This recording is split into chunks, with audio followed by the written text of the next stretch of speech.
ಸೂರ್ಯನು ಅಸ್ತಮಿಸುತ್ತಿದ್ದ. ಸಮುದ್ರದ ಅಲೆಗಳು ಶಾಂತವಾಗುತ್ತಾ ಹೋದವು. ಹಳೆಯ ದಿನಗಳ ನೆನಪಿನ ಕಡೆಗೆ ಕರೆದೊಯ್ಯುವಂತೆ ತಂಪಾದ ಗಾಳಿಯು ಸುಶೀಲಾಳ ಮುಖವನ್ನು ಸ್ಪರ್ಶಿಸುತ್ತಿದ್ದವು. ಅವರು ನಿಶ್ಚಲವಾಗಿ ಕಡಲ ತೀರದಲ್ಲಿ ಕುಳಿತಿದ್ದರು. ಆ ಅಸ್ತಮಯ ಸೂರ್ಯನನ್ನ ತುದಿಯಿಂದ ನೋಡುವಾಗ ಅದೆಷ್ಟು ದಿನಗಳ ನೆನಪು ಆ ಬೆಳಕಿನಲ್ಲಿ ಕಾಣಿಸುತ್ತಿತ್ತು. ಅದೇ ಕಡಲ ತೀರ, ಅದೇ ಅಸ್ತಮ ಸೂರ್ಯ ಮತ್ತು ಅದೇ ಸಂತೋಷದ ಕ್ಷಣಗಳು. ಅವರು ತಮ್ಮ ಪತಿ ಓಂ ಪ್ರಕಾಶ್ ರವರೊಂದಿಗೆ ಸಂಜೆ ಆಗಾಗ್ಗೆ ಸಮುದ್ರ ತೀರಕ್ಕೆ ಬರುತ್ತಿದ್ದರು. ಅವರ 5 ವರ್ಷದ ಮಗ ಅನುರಾಗ್ ಹತ್ತಿರದಲ್ಲಿ ಮರಳಿನೊಂದಿಗೆ ಆಟವಾಡುತ್ತಾ ನಗುತ್ತಿದ್ದ. ನೋಡ್ರಿ, ಎಷ್ಟು ದೊಡ್ಡವನಾಗಿಬಿಟ್ಟ ನಮ್ಮ ಅನುರಾಗ್ ಅಂತ ಸುಶೀಲಾ ನಗುತ್ತಾ ಹೇಳಿದಾಗ ಓಂ ಪ್ರಕಾಶ್ ರವರು ಹಾ, ಮತ್ತು ತಿಳುವಳಿಕೆ ಉಳ್ಳವನಾಗಿದ್ದಾನೆ ನೋಡು, ಆಟದಲ್ಲಿ ಎಷ್ಟು ಮಗ್ನನಾಗಿದ್ದಾನೆ ಅಂತ ಹೇಳಿದರು. ನಂತರ ಅವರಿಬ್ಬರು ಒಬ್ಬರ ಮುಖವನ್ನು ಒಬ್ಬರು ನೋಡಿಕೊಂಡರು. ಕಣ್ಣುಗಳಲ್ಲಿ ಅದೇ ಹಳೆಯ ಹೊಳಪು, ಅದೇ ಆತ್ಮೀಯತೆ ಇದ್ದಿತು. ಅಷ್ಟರಲ್ಲಿ ಒಂದು ಜೋರಾದ ಶಬ್ದ ಕೇಳಿಸಿತು.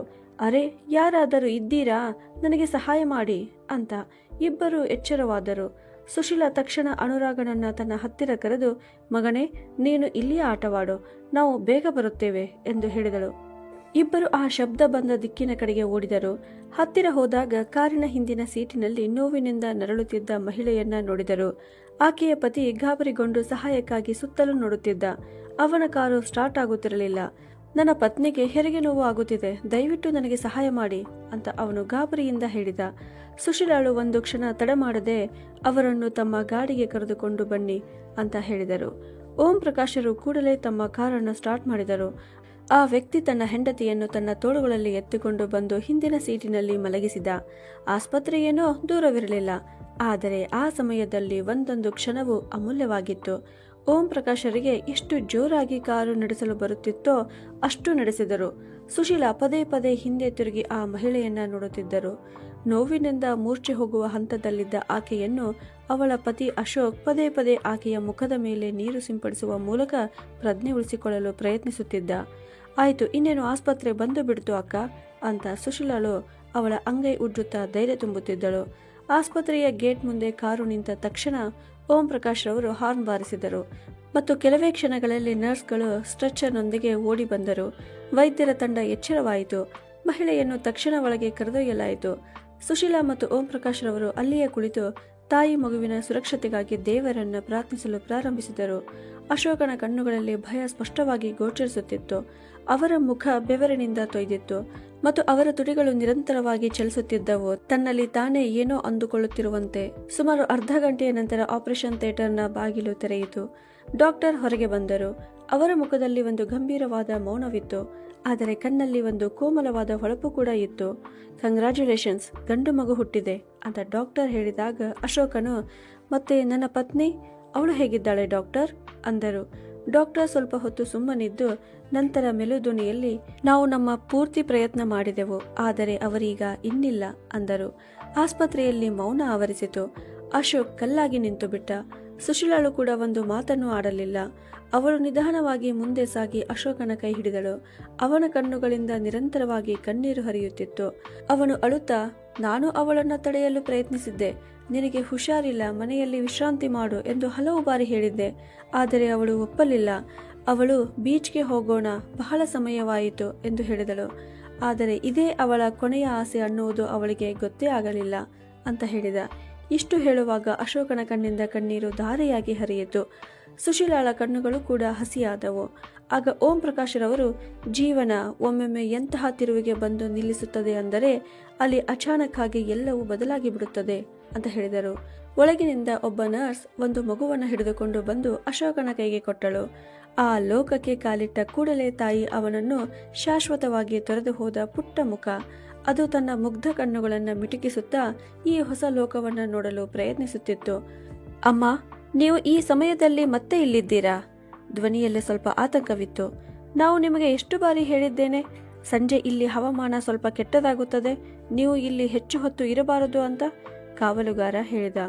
ಸುಶೀಲಾಳು ಅಲೆಗಳ ಆಳದಿಂದ ಹೊರಬಂದಳು. ಅವರು ಅವನ ಕಡೆಗೆ ತಿರುಗಿ ನೋಡಿದರು ಮತ್ತು ಅವರ ಮುಖದಲ್ಲಿ ಒಂದು ಹುಸಿನಗೆ ಮೂಡಿತು. ಆಗ ಅವರು, ಮಗನೇ, ನನಗೆ ನೆಮ್ಮದಿ ಅಂತ ಸಿಗೋದು ಇದೇ ಒಂದು ಸ್ಥಳದಲ್ಲಿ, ನೀನು ಇದನ್ನು ಕೂಡ ಕಸಿದುಕೊಳ್ಳಬೇಕು ಅಂತ ಬಯಸಿದ್ದೀಯಾ ಅಂತ ಕೇಳಿದರು. ರಾತ್ರಿ 9 ಗಂಟೆಯಾಗಿತ್ತು. ಬಾಂದ್ರಾ ಬ್ಯಾಂಡ್ ಸ್ಟ್ಯಾಂಡ್ನ ಅಲೆಗಳು ನಿಧಾನವಾಗಿ ಶಾಂತವಾಗುತ್ತಿದ್ದವು. ಸುಶೀಲಾಳ ಸೀರೆಯ ಸೆರಗಿನೊಂದಿಗೆ ಹಗುರವಾದ ತಂಪಾದ ಗಾಳಿ ಆಟವಾಡುತ್ತಿತ್ತು ಮತ್ತು ಸುತ್ತಲೂ ಕೆಲವೇ ಜನರಿದ್ದರು. ಯಾವಾಗ ಅವಳು ಮೆಟ್ಟಿಲುಗಳನ್ನು ಹತ್ತಲು ಪ್ರಾರಂಭಿಸಿದಳೋ ಆಗ ಅವಳಿಗೆ ಇದ್ದಕ್ಕಿದ್ದಂತೆ ತಲೆ ತಿರುಗಿದಂತೆ ಅನಿಸಿತು. ಅವಳ ದೇಹವು ದುರ್ಬಲವಾಯಿತು ಮತ್ತು ಅವಳು ಬೀಳುವ ಹಂತದಲ್ಲಿದ್ದಾಗ ಹತ್ತಿರದಲ್ಲಿ ನಿಂತಿದ್ದ ಕಾವಲುಗಾರ ಬೇಗನೆ ಮುಂದೆ ಸಾಗಿ ಅವಳನ್ನು ಹಿಡಿದು, ಅಮ್ಮ, ನೀವು ಸರಿಯಾಗಿದ್ದೀರಿ ತಾನೆ ಅಂತ ಗಾಬರಿಯಿಂದ ಕೇಳಿದ. ಸುಶೀಲಾಳು ಒಂದು ಕ್ಷಣ ತನ್ನ ಕಣ್ಣು ಮುಚ್ಚಿಕೊಂಡು ನಂತರ ಮೆಲುಧ್ವನಿಯಲ್ಲಿ, ಹಾ, ಸರಿಯಾಗಿದ್ದೀನಿ, ಸ್ವಲ್ಪ ತಲೆ ಸುತ್ತಿದಂತೆ ಆಯಿತು ಅಷ್ಟೇ ಅಂದಳು. ಕಾವಲುಗಾರ ತನ್ನ ಬಳಿಯಿದ್ದ ನೀರಿನ ಬಾಟಲ್ ತೆಗೆದು ಅವರಿಗೆ 1-2 ಗುಟುಕು ನೀರು ಕುಡಿಯಲು ಕೊಟ್ಟ. ನಂತರ ಅವನು, ನೀವು ಇಲ್ಲಿಯೇ ನಿಲ್ಲಿ, ನಿಮಗಾಗಿ ನಾನೊಂದು ಆಟೋ ಕರೆತರುತ್ತೇನೆ ಅಂತ ಹೇಳಿದ. ಸುಶೀಲಾಳು ಮುಗುಳ್ನಗಲು ಪ್ರಯತ್ನಿಸುತ್ತಾ, ಇಲ್ಲ ಮಗನೇ, ನಾನು ನಡೆದುಕೊಂಡೇ ಹೋಗುತ್ತೇನೆ.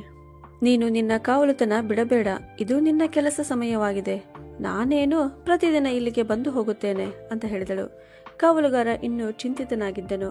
ಆದರೆ ಸುಶೀಲಾಳ ದೃಢ ನಿಶ್ಚಯವನ್ನು ನೋಡಿ ಅವನು ಏನೂ ಹೇಳಲಿಲ್ಲ. ಅವಳು ನಿಧಾನವಾಗಿ ಬಾಂದ್ರಾ ಬ್ಯಾಂಡ್ ಸ್ಟ್ಯಾಂಡ್ನ ಆ ಮೆಟ್ಟಿಲುಗಳನ್ನು ಹಿಂದೆ ಬಿಟ್ಟು ನಡೆದು ಆಟೋವನ್ನು ಹುಡುಕುತ್ತಾ ಮುಖ್ಯ ರಸ್ತೆಯ ಕಡೆಗೆ ಹೋದಳು. ಅವಳು ಆಟೋ ಹತ್ತುತ್ತಿದ್ದಂತೆ ರಾತ್ರಿಯ ಮೌನದಲ್ಲಿ ಸಮುದ್ರದ ಶಬ್ದ ಮತ್ತು ನಗರದ ಮಂದ ದೀಪಗಳು ಮಾತ್ರ ಅವಳೊಂದಿಗೆ ಬರುತ್ತಿದ್ದವು. ಪ್ರಯಾಣ ಅಷ್ಟು ದೀರ್ಘವಾಗಿರಲಿಲ್ಲ, ಆದರೆ ಅವಳ ಹೃದಯವು ತುಂಬಾ ಭಾರವಾಗಿತ್ತು.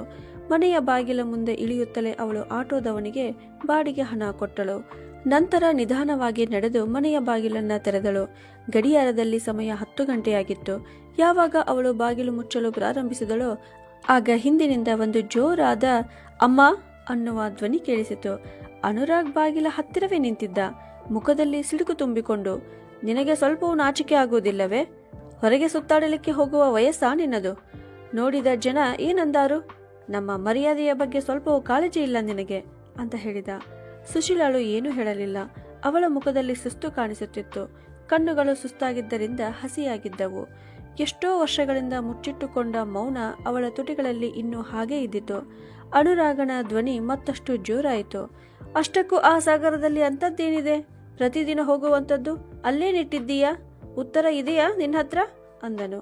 ಸುಶೀಲಾಳು ತನ್ನ ಮಗನನ್ನ ಒಮ್ಮೆ ನೋಡಿದಳು, ಆದರೆ ಏನು ಹೇಳಲಿಲ್ಲ. ಅಷ್ಟರಲ್ಲಿ ಸೊಸೆ ಆರತಿ ಒಳಗಿನಿಂದ ಹೊರಬಂದಳು. ಅವಳ ಕೈಯಲ್ಲಿ ಮೊಬೈಲ್ ಇತ್ತು ಮತ್ತು ಮುಖದಲ್ಲಿ ಕಿರಿಕಿರಿ ಇತ್ತು. ಆಗ ಅವಳು, ಯಾರಿಗೆ ಹೇಳುತ್ತಿದ್ದೀರಿ ಅನುರಾಗ್ ನೀವು? ಅರೆ, ಇವರಿಗೇನು ಹೇಳುತ್ತೀರಿ? ರಾತ್ರಿ ಸುತ್ತಾಡುವುದು, ಮೋಜು ಮಸ್ತಿ ಮಾಡುವುದು ಇವರಿಗೆ ಚಟವಾಗಿ ಬಿಟ್ಟಿದೆ. ನಡೀರಿ, ಇವರ ಬಾಯಿಗೆ ಹತ್ತಬೇಡಿ. ಇವರೀಗ ತಮ್ಮ ಇಷ್ಟದಂತೆ ಬದುಕುತ್ತಾರೆ ಅಂತ ವ್ಯಂಗ್ಯವಾಗಿ ಹೇಳಿದಳು. ಸುಶೀಲಾಳು ನಿಧಾನವಾಗಿ ತನ್ನ ಚಪ್ಪಲನ್ನು ಬಿಟ್ಟು ಯಾವುದೇ ಉತ್ತರ ಕೊಡದೆ ಸೀದಾ ತನ್ನ ರೂಮಿಗೆ ಹೋದಳು.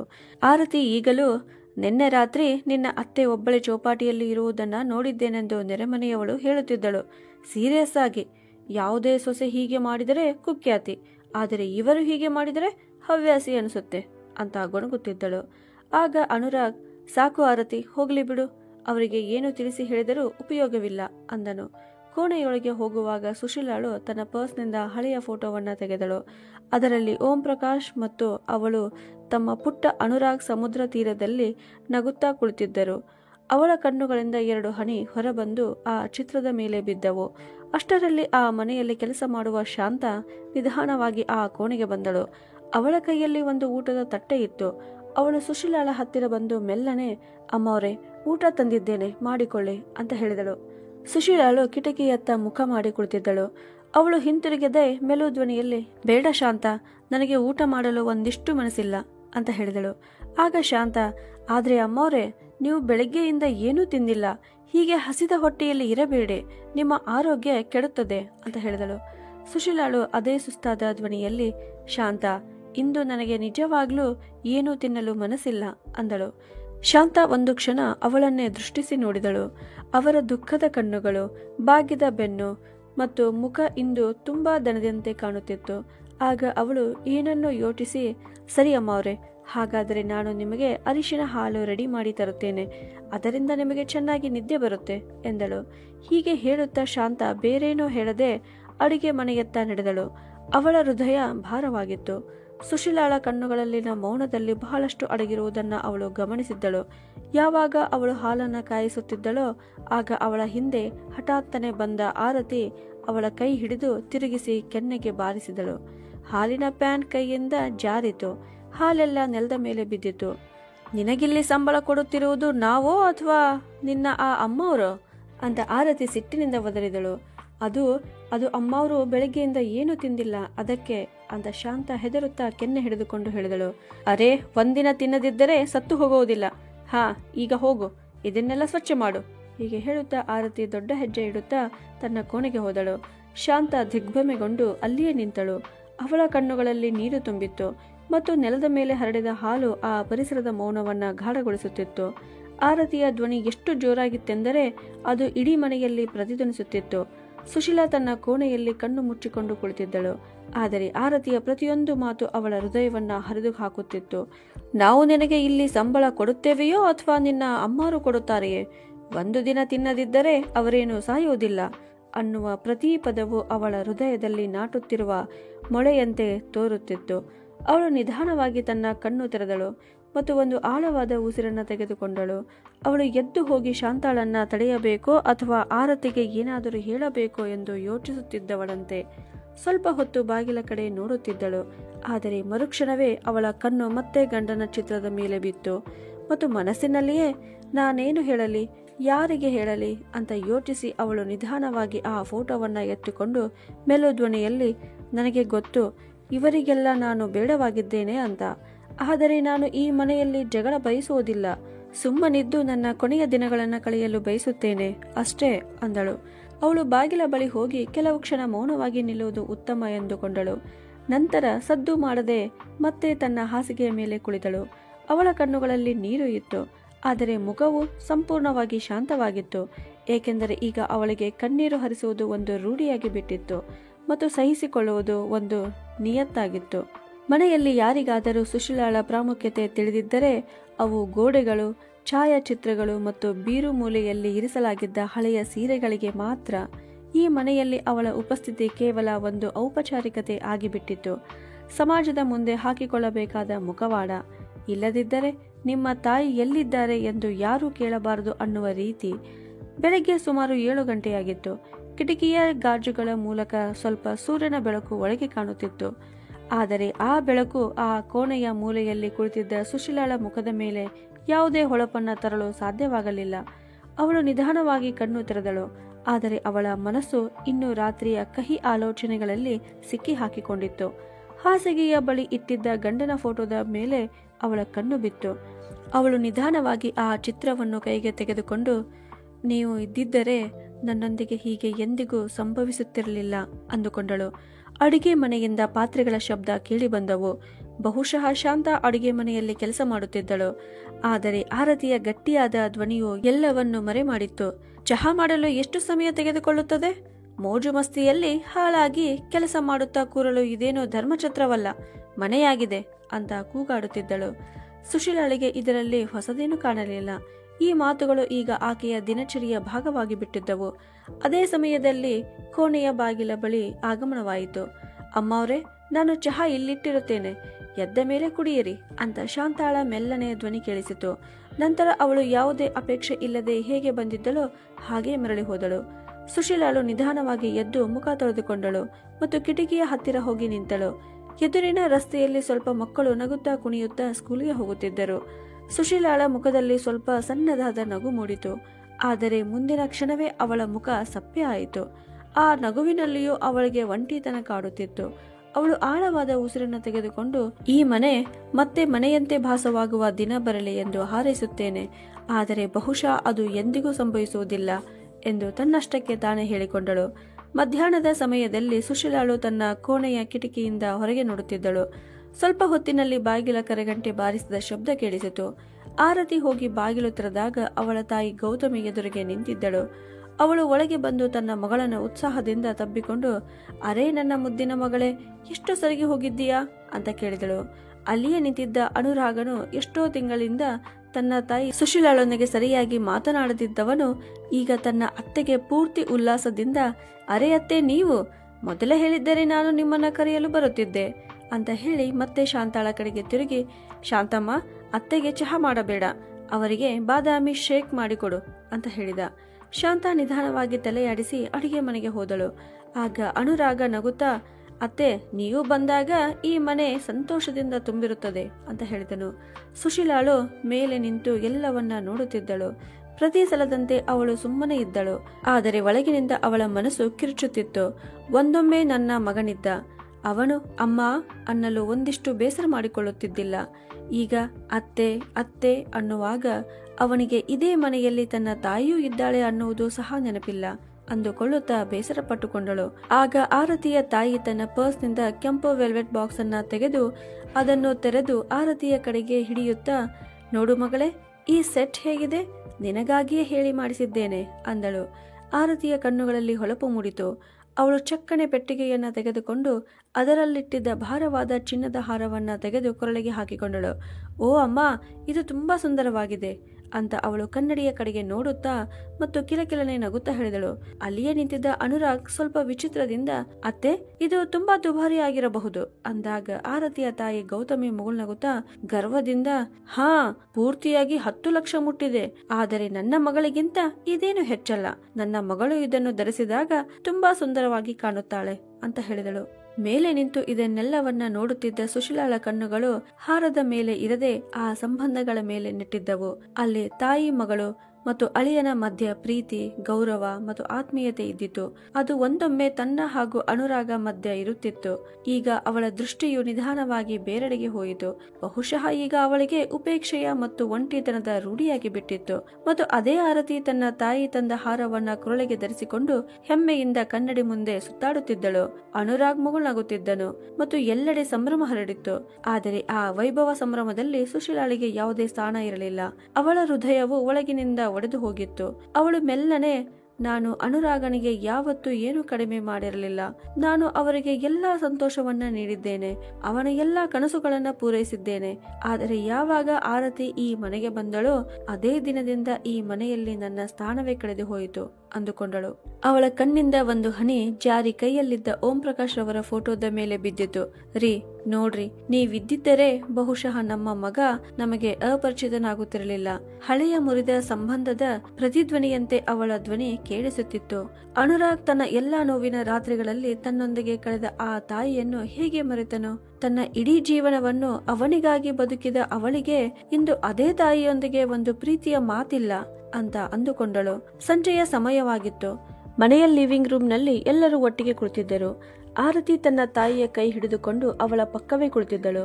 ಅನುರಾಗ್ ಸೋಫಾ ಮೇಲೆ ನಗುತ್ತಾ ಕುಳಿತಿದ್ದ ಮತ್ತು ವಾತಾವರಣ ಅಷ್ಟೋ ಇಷ್ಟೋ ಆತ್ಮೀಯತೆಯಿಂದ ಕೂಡಿತ್ತು. ಕನಿಷ್ಠವೆಂದರೂ ಆರತಿ ಮತ್ತು ಅವಳ ತಾಯಿಗೆ.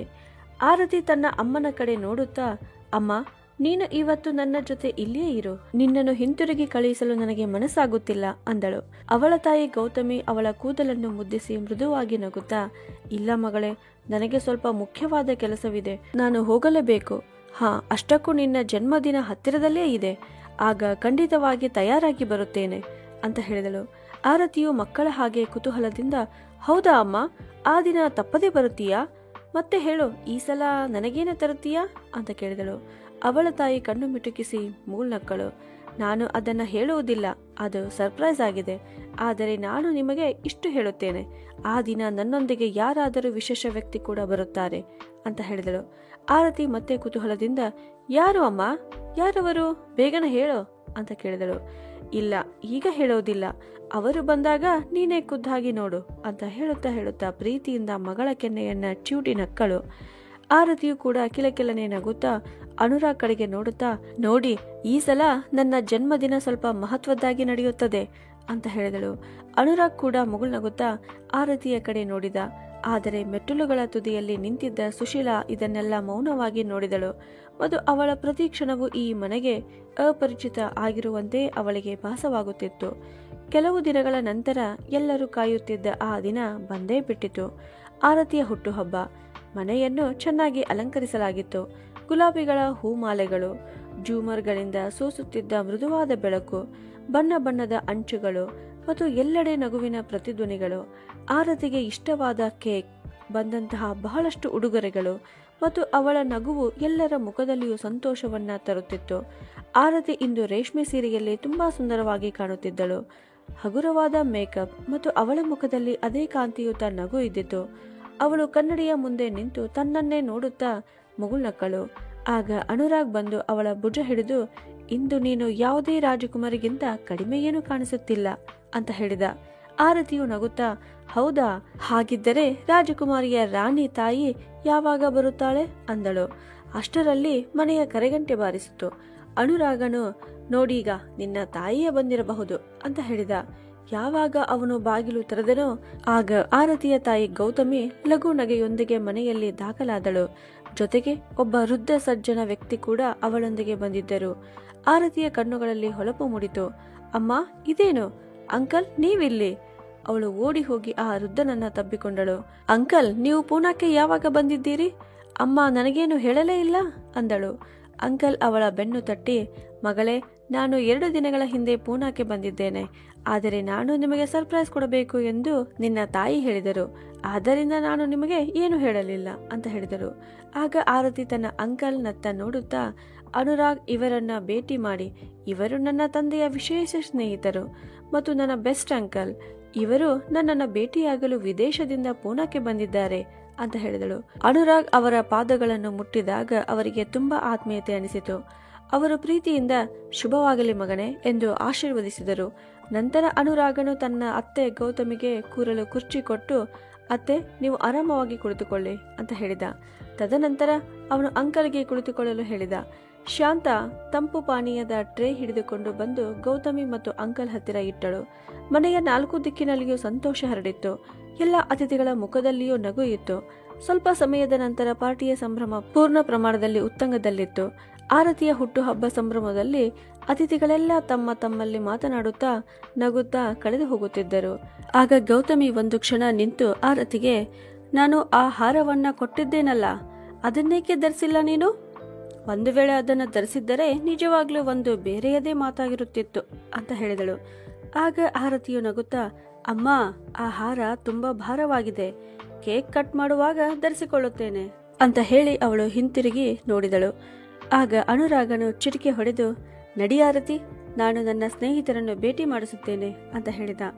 ಆರತಿಯು ನಗುವಿನ ನಡುವೆ ಉತ್ಸಾಹಿತಳಾಗಿ ಅನುರಾಗನೊಂದಿಗೆ ಹೋದಳು. ಆದರೆ ಅನುರಾಗನು ಒಮ್ಮೆಯೂ ತನ್ನ ತಾಯಿಯ ಬಗ್ಗೆ ಯೋಚಿಸಲಿಲ್ಲ. ಅವನು ಕೇವಲ ಪಾರ್ಟಿಯ ಸಂಭ್ರಮದಲ್ಲಿ ಕಳೆದು ಹೋಗಿದ್ದ. ಸ್ವಲ್ಪ ಹೊತ್ತಿನ ನಂತರ ಆರತಿ ತನ್ನ ರೂಮ್ಗೆ ಹೋದಳು. ಆದರೆ ಯಾವಾಗ ಅವಳು ಮರಳಿ ಬಂದಳೋ ಆಗ ಅವಳ ಮುಖ ಸಪ್ಪೆಯಾಗಿತ್ತು. ಒಂದು ದೊಡ್ಡ ವಿಷಯ ಅವಳನ್ನ ಕೊರೆಯುತ್ತಿರುವಂತೆ. ಅವಳ ಕಣ್ಣುಗಳಲ್ಲಿ ಗಾಬರಿ ಮತ್ತು ಚಿಂತೆಯ ಲಕ್ಷಣ ಸ್ಪಷ್ಟವಾಗಿ ಗೋಚರಿಸುತ್ತಿದ್ದವು. ಅನುರಾಗ ಗಾಬರಿಯಾಗಿ ಕೂಡಲೇ ಅವಳ ಹತ್ತಿರ ಹೋಗಿ, ಆರತಿ, ಏನಾಯ್ತು ಆರತಿ? ನೀನು ಹೀಗೇಕೆ ಹೆದರಿಕೊಂಡಂತೆ ಏಕೆ ಇದ್ದೀಯಾ ಅಂತ ಕೇಳಿದ. ಆರತಿ ಒಂದು ಆಳವಾದ ಉಸಿರನ್ನ ಎಳೆದುಕೊಂಡು, ಅನುರಾಗ್, ಅಮ್ಮ ನನಗೆ ಯಾವ ಹಾರವನ್ನ ಕೊಟ್ಟಿದ್ದಳೋ ಅದು ಈಗ ಸಿಗುತ್ತಿಲ್ಲ ಅಂದಳು. ಅನುರಾಗ್ ಬೆಚ್ಚಿ ಬಿದ್ದು, ಹಾಗಂದರೇನು? ಇದೇನು ಹೇಳುತ್ತಿದ್ದೀಯಾ ನೀನು? ಅಷ್ಟಕ್ಕೂ ಆ ಹಾರ ಎಲ್ಲಿ ಹೋಗುತ್ತದೆ ಅಂತ ಕೇಳಿದ. ಆಗ ಆರತಿಯು, ಅನುರಾಗ್, ಆ ಹಾರವನ್ನ ಅಮ್ಮ ಇಷ್ಟು ಪ್ರೀತಿಯಿಂದ ಕೊಟ್ಟಿದ್ದಳು. ಅವಳಿಗೆ ಗೊತ್ತಾದರೆ ಎಷ್ಟು ದುಃಖ ಪಡುತ್ತಾಳೆ ಅಂತ ಹೇಳಿದಳು. ಅನುರಾಗ್ ಚಿಂತೆಗೀಡಾದ. ಆರತಿಯ ಗಾಬರಿಯ ಸ್ಥಿತಿ ಮತ್ತು ಹಾರ ಇದ್ದಕ್ಕಿದ್ದಂತೆ ಕಣ್ಮರೆಯಾಗಿರುವುದು ಅವನನ್ನು ಇನ್ನಷ್ಟು ಚಂಚಲಗೊಳಿಸಿತು. ಅವನು ಏನನ್ನೋ ಯೋಚಿಸುತ್ತಾ ವೇಗವಾಗಿ ಹೆಜ್ಜೆ ಹಾಕುತ್ತಾ ಅಮ್ಮನ ರೂಮಿನತ್ತ ಸಾಗಿದ. ಬಾಗಿಲು ತೆರೆದಿತ್ತು. ಒಳಗೆ ಸುಶೀಲಾಳು ತನ್ನ ಹಳೆಯ ಕುರ್ಚಿಯ ಮೇಲೆ ಸುಮ್ಮನೆ ಕುಳಿತಿದ್ದಳು. ಅವಳ ಮುಖ ಸುಸ್ತಾಗಿತ್ತು. ಕಣ್ಣುಗಳಲ್ಲಿ ಒಂದು ರೀತಿಯ ಉದಾಸೀನತೆ ಇತ್ತು. ಯಾವಾಗ ಅನುರಾಗ್ ಅವಳನ್ನ ನೋಡಿದನೋ ಆಗ ಅವನ ಮುಖ ಕಠೋರವಾಯಿತು. ಅವನು ಕೋಪದಿಂದ, ಅಮ್ಮ, ಇದರಿಂದ ನಿನಗೇನು ಸಿಗುತ್ತದೆ? ನಮ್ಮನ್ನು ಏಕೆ ಶಾಂತಿಯಿಂದ ಬದುಕಲು ಬಿಡುವುದಿಲ್ಲ? ಪ್ರತಿ ಸಂತೋಷದ ನಡುವೆ ನೀನು ಯಾವುದೋ ಒಂದು ಗದ್ದಲ ಕಾರಣವನ್ನ ಸೃಷ್ಟಿಸುತ್ತಿ ಅಂತ ಹೇಳಿದನು. ಸುಶೀಲಾಳು ಒಂದು ಕ್ಷಣ ಆಶ್ಚರ್ಯಚಕಿತಳಾದಳು. ಆದರೆ ಏನನ್ನು ಹೇಳಲಿಲ್ಲ. ಅವಳ ಕಣ್ಣುಗಳಲ್ಲಿ ಸ್ವಲ್ಪ ಆರ್ದ್ರತೆ ಕಾಣಿಸಿತು. ಅಷ್ಟರಲ್ಲಿ ಆರತಿ ಕೂಡ ಅಲ್ಲಿಗೆ ಬಂದಳು. ಅವಳ ಮುಖ ಇನ್ನೂ ಕೋಪದಿಂದ ಕೆಂಪಾಗಿತ್ತು. ಅವಳು ಬಂದ ತಕ್ಷಣ, ಇದು ಇವರ ದೈನಂದಿನ ನಾಟಕವಾಗಿದೆ. ನಾವು ತೊಂದರೆಯಲ್ಲಿದ್ದರೆ ಇವರಿಗೆ ಖುಷಿಯಾಗುತ್ತದೆ. ಅನುರಾಗ್, ನಾನೆಷ್ಟು ಬಾರಿ ಹೇಳಿದ್ದೇನೆ ಇವರನ್ನು ಯಾವುದಾದರೂ ವೃದ್ಧಾಶ್ರಮಕ್ಕೆ ಬಿಟ್ಟು ಬನ್ನಿ ಅಂತ. ಆದರೆ ಇಲ್ಲ, ನೀವು ಇವರ ಮಮತೆಯ ಹೆಸರಿನಲ್ಲಿ ಎಲ್ಲವನ್ನು ಸಹಿಸಿಕೊಳ್ಳುತ್ತಾ ಬಂದಿರಿ. ಆದರೆ ಈಗ ನೋಡಿ, ಮನೆಯಲ್ಲಿಯೇ ಕಳವು ಮಾಡಲು ನಿಂತಿದ್ದಾಳೆ ಇವಳು ಅಂತ ಹೇಳಿದಳು. ಸುಶೀಲಾಳ ಮುಖಭಾವ ಶೂನ್ಯವಾಗಿತ್ತು. ಮಾತುಗಳು ಅವಳನ್ನ ಬಿಟ್ಟು ಹೋದಂತೆ. ಅವಳು ಮೆಲ್ಲನೆ, ಸೊಸೆ, ನೀನೇನು ಹೇಳುತ್ತಿರುವೆ? ನನಗೆ ಏನೂ ಅರ್ಥವಾಗುತ್ತಿಲ್ಲ ಅಂತ ಹೇಳುವಷ್ಟರಲ್ಲಿ ಅನುರಾಗ್ ತೀಕ್ಷ್ಣವಾದ ಧ್ವನಿಯಲ್ಲಿ ಅವಳ ಮಾತನ್ನು ತಡೆದು, ಅಮ್ಮ, ಹಾಗಾದ್ರೆ ನಾನು ಸ್ಪಷ್ಟವಾಗಿ ಕೇಳುತ್ತೇನೆ. ಆರತಿಯ 10 ಲಕ್ಷ ಬೆಲೆ ಬಾಳುವ ಹಾರ. ಅದು ಅವಳ ತಾಯಿ ಅವಳಿಗೆ ಉಡುಗೊರೆಯಾಗಿ ನೀಡಿದ್ದಳು. ಅದು ಎಲ್ಲಿದೆ? ನೀನು ಅದನ್ನ ತೆಗೆದುಕೊಂಡಿದ್ದೀಯಾ ತಾನೆ? ನಿಜ ಹೇಳು ಅಂದನು. ನೋಡಿ ಅನುರಾಗ್, ಇವಳು ಸರಳವಾಗಿ ಹೇಳುವುದಿಲ್ಲ. ನೀವು ಈಗಲೇ ಪೊಲೀಸರಿಗೆ ಕರೆ ಮಾಡಿ.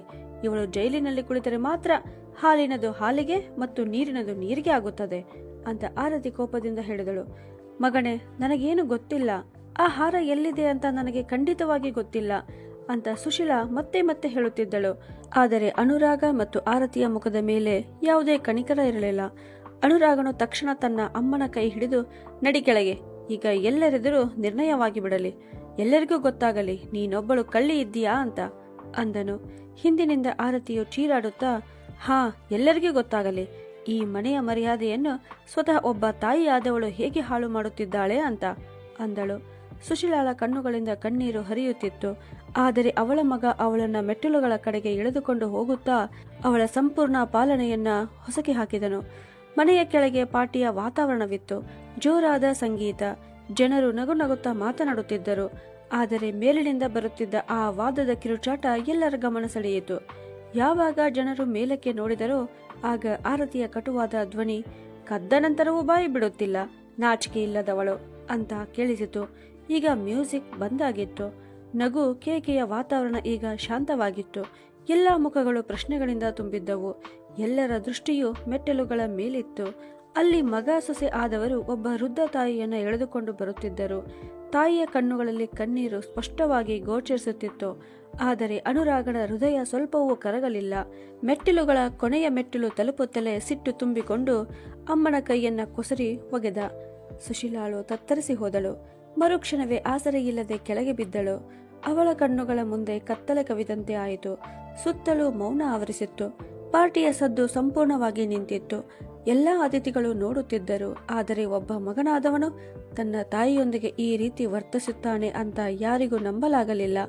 ಪಕ್ಕದಲ್ಲಿಯೇ ನಿಂತಿದ್ದ ಶಾಂತ ಗಾಬರಿಯಿಂದ ಓಡಿ ಬಂದು ಸುಶೀಲಾಳನ್ನು ಎತ್ತಿಕೊಳ್ಳಲು ಯತ್ನಿಸಿದಳು. ಆಗ ಆರತಿ ದೊಡ್ಡ ದನಿಯಲ್ಲಿ, ಅವಳನ್ನು ಎತ್ತುವ ಅವಶ್ಯಕತೆ ಇಲ್ಲ, ನೀನು ಹೋಗಿ ನಿನ್ನ ಕೆಲಸ ಮಾಡು, ನೀನು ಕೆಲಸದವಳು, ಕೆಲಸ ಮಾಡುತ್ತಿರೋ ಅಷ್ಟೇ ಎಂದಳು. ಶಾಂತ ಸುಮ್ಮನೆ ನಿಂತಳು.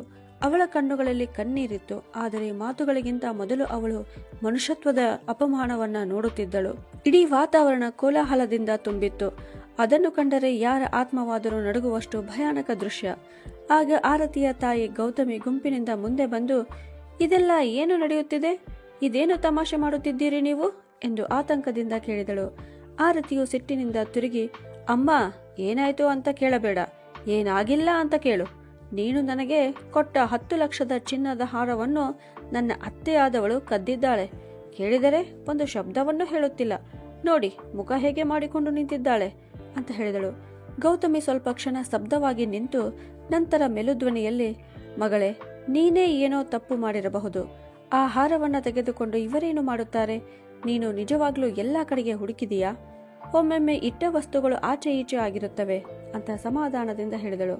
ನಂತರ ಗೌತಮಿ ಸುಶೀಲಾಳನ್ನ ಮೃದುವಾಗಿ ಹಿಡಿದು ಎಬ್ಬಿಸಿ ನಿಲ್ಲಿಸಿದಳು ಮತ್ತು ಹತ್ತಿರದಲ್ಲೇ ಇದ್ದ ಕುರ್ಚಿಯ ಮೇಲೆ ಅವಳನ್ನ ಕೂರಿಸಿದಳು. ಸುಶೀಲಾಳ ಉಸಿರಾಟ ಜೋರಾಗಿತ್ತು. ಅವಳ ಕಣ್ಣುಗಳಿಂದ ಹರಿಯುವ ಕಣ್ಣೀರು ಈಗ ಅವಳ ಮುಖವನ್ನು ಒದ್ದೆ ಮಾಡಲು ಪ್ರಾರಂಭಿಸಿದ್ದವು. ಆಗ ಅನುರಾಗ್ ಎಲ್ಲರೆದುರು ದೊಡ್ಡ ದನಿಯಲ್ಲಿ, ಅತ್ತೆ, ನಿಮಗೆ ಗೊತ್ತಿಲ್ಲ, ಇವಳು ರಾತ್ರಿ ಇಡೀ ಮನೆಯಿಂದ ಹೊರಗೆ ಹೋಗುತ್ತಾಳೆ. ಇವಳು ಎಲ್ಲಿಗೆ ಹೋಗುತ್ತಾಳೆ, ಏಕೆ ಹೋಗುತ್ತಾಳೆ, ಯಾವುದಕ್ಕೂ ಉತ್ತರವಿಲ್ಲ. ಮತ್ತು ನಾನು ಯಾವಾಗ ಕೇಳುತ್ತೇನೋ ಆಗ ಇವಳು ಸುಮ್ಮನೆ ತಲೆ ತಗ್ಗಿಸುತ್ತಾಳೆ, ಏನೋ ಮುಚ್ಚಿಡುವಂತೆ ಅಂತ ಹೇಳಿದ. ಮತ್ತು ಅಲ್ಲಿಗೆ ನಿಲ್ಲಿಸಲಿಲ್ಲ. ಈಗ ಅವನ ಸ್ವರದಲ್ಲಿ ದ್ವೇಷವಿತ್ತು. ಇವಳು ನನ್ನ ಜೀವನಕ್ಕೆ ಹೊರೆಯಾಗಿದ್ದಾಳೆ. ಇವಳನ್ನು ನಾನು ತಾಯಿ ಎಂದು ಕರೆಯಲು ಇವಳು ಅರ್ಹಳಲ್ಲ. ಈ ಮಹಿಳೆ ತಾಯಿಯ ಹೆಸರಿಗೆ ಕಳಂಕ ಮತ್ತು ನನ್ನ ಜೀವನದ ದೊಡ್ಡ ಅವಮಾನ ಅನ್ನುತ್ತಿದ್ದ. ಇದೆಲ್ಲವನ್ನು ಕೇಳಿ ಪೂರ್ತಿ ವಾತಾವರಣ ಸ್ತಬ್ಧವಾಯಿತು. ಬಾಲ್ಯದಿಂದಲೂ ಪೋಷಿಸಿದ ತಾಯಿಗೆ ಅದೆಂತಹ ಮಾತು? ಜನರ ಕಣ್ಣು ಸುಶೀಲಾಳ ಮೇಲಲ್ಲ, ಅನುರಾಗ ಮೇಲೆ ಇದ್ದಿತು. ಸುಶೀಲಾಳ ಮುಖ ಈಗ ಕಲ್ಲಾಗಿ ಹೋಗಿತ್ತು. ಅವಳು ಏನನ್ನು ಹೇಳಲಿಲ್ಲ. ಮುರಿದು ಹೋಗುವ ಸಂಬಂಧವನ್ನ ತಡೆಯುವಂತೆ ತನ್ನ ಸೆರಗನ್ನ ಬಿಗಿಯಾಗಿ ಹಿಡಿದಿದ್ದಳು. ಅಷ್ಟರಲ್ಲಿ ಅನುರಾಗ್ ಕೆನ್ನೆಗೆ ಒಂದು ಬಲವಾದ ಏಟು ಬಿದ್ದಿತು. ಕಪಾಳ ಮೋಕ್ಷದ ಪ್ರತಿಧ್ವನಿ ಎಷ್ಟು ಜೋರಾಗಿತ್ತೆಂದರೆ ಇಡೀ ವಾತಾವರಣವೇ ಸ್ತಬ್ಧವಾಯಿತು. ಪ್ರತಿ ಮುಖವು ದಿಗ್ಭ್ರಮೆಗೊಂಡಿತು. ಪ್ರತಿ ಕಣ್ಣುಗಳು ಬೆರಗುಗೊಂಡವು. ಹುಷಾರ್, ಇನ್ನೊಂದು ಮಾತು ಹೇಳಿದರೆ. ಗೋಡೆಗಳು ನಡುಗುವಷ್ಟು ಸಿಟ್ಟು ಧ್ವನಿಯಲ್ಲಿತ್ತು. ಯಾರೋ ಹೇಳಿದ್ದು ಸರಿಯಾಗಿದೆ, ಹಾವಿಗೆ ಎಷ್ಟೇ ಹಾಲು ಎರೆದರೂ ಅದು ಒಂದು ದಿನ ಕಚ್ಚಿಯೇ ಕಚ್ಚುತ್ತದೆ ಅಂತ. ನೀನು ಅದೇ ಹಾವು, ಅದೇ ಅನಿಷ್ಟ, ನಿನ್ನ ಇಬ್ಬರು ತಾಯಿಯಂದಿರಿಗೆ ವಿಷ ಹಾಕಿದ ಅನಿಷ್ಟ. ಇದನ್ನು ಕೇಳಿದ ಎಲ್ಲರ ಕಾಲ ಕೆಳಗಿನ ನೆಲವೇ ಜಾರಿದಂತಾಯಿತು. ಆರತಿ ಮತ್ತು ಆಕೆಯ ತಾಯಿ ಗೌತಮಿಯ ತೆರೆದ ಕಣ್ಣುಗಳು ತೆರೆದೇ ಇದ್ದವು. ಅವರಿಗೆ ತಮ್ಮ ಉಸಿರಾಟವೇ ನಿಂತಂತೆ ಭಾಸವಾಯಿತು. ಅನುರಾಗನಿಗೆ ಕಪಾಳ ಮೋಕ್ಷ ಮಾಡಿದ ಆ ವ್ಯಕ್ತಿಯ ಮೇಲೆಯೇ ಎಲ್ಲರ ದೃಷ್ಟಿ ನೆಟ್ಟಿತು. ಮತ್ತು ಆ ವ್ಯಕ್ತಿ ಬೇರೆ ಯಾರೂ ಆಗಿರದೆ ಆರತಿಯ ಅಂಕಲ್ ಅಶೋಕರು ಆಗಿದ್ದರು. ಅದೇ ಅಶೋಕರು ಅವರ ಪತ್ನಿಯನ್ನು ಎಷ್ಟೋ ವರ್ಷಗಳ ಹಿಂದೆ ಆಸ್ಪತ್ರೆಗೆ ಕರೆದುಕೊಂಡು ಹೋಗಲು ಸುಶೀಲಾ ಮತ್ತು ಓಂ ಪ್ರಕಾಶರು ಸಹಾಯ ಮಾಡಿದ್ದರು. ಅಶೋಕ್ ರವರ ಕಣ್ಣುಗಳು ಕೋಪ ಮತ್ತು ನೋವಿನಿಂದ ತುಂಬಿದ್ದವು. ಅವರು ಒಂದು ಹೆಜ್ಜೆ ಮುಂದಿಟ್ಟು ತೀಕ್ಷ್ಣವಾದ ದನಿಯಲ್ಲಿ ಮತ್ತೆ, ನಿನ್ನ ತಾಯಿ ಪ್ರತಿದಿನ ಸಂಜೆ ಎಲ್ಲಿಗೆ ಹೋಗುತ್ತಾಳೆಂದು ತಿಳಿಯಬೇಕೆ? ಹಾಗಾದರೆ ಕೇಳು, ಸತ್ಯವನ್ನು ಕೇಳು. ನಿಮ್ಮ ತಾಯಿ ಆ ಸಾಗರಕ್ಕೆ ಹೋಗುತ್ತಾರೆ. ಅಂದರೆ ಅಲ್ಲಿ ಅವರು ತಮ್ಮ ಮಗ ಅನುರಾಗನನ್ನ ಕಳೆದುಕೊಂಡಿದ್ದರು. ಅದೇ ಜಾಗ. ಅದರ ಒಂದೊಂದು ಅಲೆಗಳು ಅವರ ಹೃದಯವನ್ನ ಒಡೆದು ಹಾಕುತ್ತವೆ. ಅಲ್ಲಿರುವ ಒಂದೊಂದು ಹನಿಯು ಅವರಿಗೆ ಅವರ ಮಗ ಅನುರಾಗನ ಕಿರುಚಾಟ ಕೇಳುತ್ತದೆ ಅಂದರು. ಇಡೀ ವಾತಾವರಣದಲ್ಲಿ ಮಿಂಚು ಹೊಳೆದಂತಿತ್ತು. ಆರತಿ ಮತ್ತು ಆಕೆಯ ತಾಯಿ ಗೌತಮಿಯ ಕಣ್ಣುಗಳು ಆಶ್ಚರ್ಯದಿಂದ ಅಗಲವಾದವು. ಎಲ್ಲರ ಮುಖಗಳು ದಿಗ್ಭ್ರಮೆಗೊಂಡವು. ಮತ್ತು ಅನುರಾಗ್, ಅವನ ಉಸಿರಾಟವೇ ನಿಂತಂತೆ ಆಗಿತ್ತು. ಅವನ ಮುಖದ ಬಣ್ಣವೇ ಕಳಚಿ ಬಿದ್ದಿತ್ತು. ಅಶೋಕರ ಗಂಟಲು ತುಂಬಿ ಬಂದಿತ್ತು. ಆದರೆ ಅವರ ಶಬ್ದಗಳು ಈಗ ಮತ್ತಷ್ಟು ಜೋರಾದವು. ಆ ತಾಯಿಯು ನಿನಗೋಸ್ಕರ ಸಮುದ್ರದ ಆ ಕರುಣೆಯಿಲ್ಲದ ಅಲೆಗಳಲ್ಲಿ ತನ್ನ ಹೃದಯದ ತುಂಡನ್ನೇ ಕಳೆದುಕೊಂಡಿದ್ದಾಳೆ. ಮತ್ತೆ ನೀನು ಇಂದು ಇವರತ್ತಲೇ ಬೆರಳು ಮಾಡಿ ತೋರಿಸುತ್ತಿದ್ದೀಯಾ? ನಿನ್ನ ಹೆಸರು ಅನುರಾಗ್ ಎಂದು ಭಾವಿಸುವ ನೀನು ಈ ತಾಯಿಯ ಮಗನೇ ಆಗಿಲ್ಲ ಅಂದರು. ಅನುರಾಗ್ ಕೈಯಿಂದ ನೀರಿನ ಲೋಟ ಬಿದ್ದಿತು. ಅವನು ನಡುಗಲು ಪ್ರಾರಂಭಿಸಿದನು. ಅವನ ತುಟಿಗಳು ಅದರುತ್ತಿದ್ದವು ಮತ್ತು ಅವನ ಕಣ್ಣುಗಳು ಕಣ್ಣೀರಿನಿಂದ ತುಂಬಿದ್ದವು. ಅವನು ಗೊಣಗಿದನು. ಇಲ್ಲ, ಇದು ಸುಳ್ಳು, ಹೀಗೆ ಆಗಿರಲಿಕ್ಕೆ ಸಾಧ್ಯವಿಲ್ಲ ಅಂತ. ಅಶೋಕ್ ಅವರು ಅವನತ್ತ ಬೆರಳು ತೋರಿಸಿ, ಸುಳ್ಳು ನಾನು ಹೇಳುತ್ತೇನಾ? ನಿಜ ಹೇಳಬೇಕೆಂದರೆ ಈ ತಾಯಿಯ ಪ್ರೀತಿಗೆ ನೀನು ಕಳಂಕವಾದೆ. ನಿನ್ನನ್ನು ತನ್ನ ಮಡಿಲಲ್ಲಿಟ್ಟು ತನ್ನವಳಾಗಿಸಿ ಬೆಳೆಸಿದ್ದು ರಕ್ತದಿಂದಲ್ಲ, ಹೃದಯದಿಂದ. ನೀನು ಅಂತಹ ತಾಯಿಯನ್ನೇ ಅವಮಾನ ಎಂದು ಕರೆಯುತ್ತಿದ್ದೀಯಾ ಅಂತ ಕೇಳಿದರು. ಇಡೀ ವಾತಾವರಣದಲ್ಲಿ ಈಗ ಮೌನ ಆವರಿಸಿತ್ತು. ಸುಶೀಲಾಳ ಕಣ್ಣುಗಳಿಂದ ಕಣ್ಣೀರು ಧಾರೆ ಹರಿಯುತ್ತಿತ್ತು. ಪ್ರತಿಯೊಬ್ಬ ವ್ಯಕ್ತಿಯೂ ಮೌನವಾಗಿದ್ದನು ಮತ್ತು ಪ್ರತಿಯೊಬ್ಬರ ಹೃದಯವೂ ಭಾರವಾಗಿತ್ತು. ಅನುರಾಗ್ ಇನ್ನು ದಿಗ್ಭ್ರಮೆಗೊಂಡ. ಅವನ ಪ್ರಪಂಚವೇ ಅಲ್ಲೋಲ ಕಲ್ಲೋಲ ಆದಂತಾಯಿತು. ಅವನ ತುಟಿಗಳು ಚಲಿಸಿದವು, ಆದರೆ ಶಬ್ದ ಹೊರಡಲಿಲ್ಲ. ಸುಶೀಲಾಳ ಕಣ್ಣುಗಳಲ್ಲಿ ನೀರು ತುಂಬಿತ್ತು. ಅವಳು ನಡುಗುವ ಧ್ವನಿಯಲ್ಲಿ, ಆ ದಿನ ನಾವು ಬೀಚ್ಗೆ ಹೋದಾಗ ಎಲ್ಲವೂ ಚೆನ್ನಾಗಿತ್ತು. ನಮ್ಮ ಅನುರಾಗ್ ನಗುತ್ತಾ ಆಟ ಆಡುತ್ತಿದ್ದನು. ನಮ್ಮ ಜೀವನದಲ್ಲಿ ದೊಡ್ಡ ಬಿರುಗಾಳಿಯೇ ಬರುತ್ತೆಂದು ನಾವು ಊಹಿಸಲು ಸಾಧ್ಯವಾಗಲಿಲ್ಲ ಅಂತ ಹೇಳತೊಡಗಿದಳು.